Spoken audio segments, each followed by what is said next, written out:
10 பாதாம் எடுத்துக்கங்க, பால் எடுத்துக்கங்க 1 டம்ளரு, 3 வாழைப்பழம் எடுத்துக்கங்க, பீனட்ஸ் பட்டர் எடுத்துக்கங்க.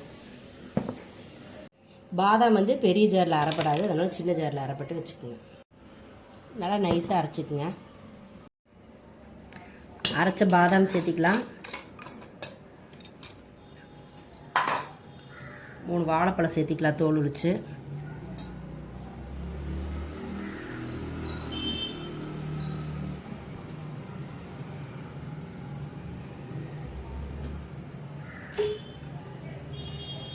பால் ஊற்றிக்கலாம் தேவையான அளவு, பீனட்ஸ் பட்டரு தேவையான அளவு போட்டுக்கலாம்.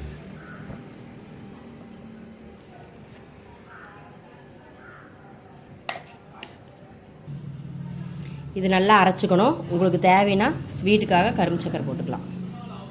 நம்ம அரைச்சதை வந்து கிளாஸுக்கு மாற்றிக்கலாம். ஹெல்த்தியான ட்ரிங்க்கு தயாராகிருச்சு. இது வந்து சின்னவங்க முதல் கொண்டு பெரியவங்க வரைக்கும் எல்லாருமே குடிக்கலாம். ஹெல்த்தியான ட்ரிங்க் இது வந்து உடலுக்கு ரொம்ப சிறந்தது. காலையில் வாக்கிங் போயிட்டு வந்தது குடித்தா ரொம்ப நல்லது உடம்புக்கு. இதை வந்து 5 நிமிஷத்தில் வந்து ரெடி பண்ணிடலாம் வீட்டிலேயே.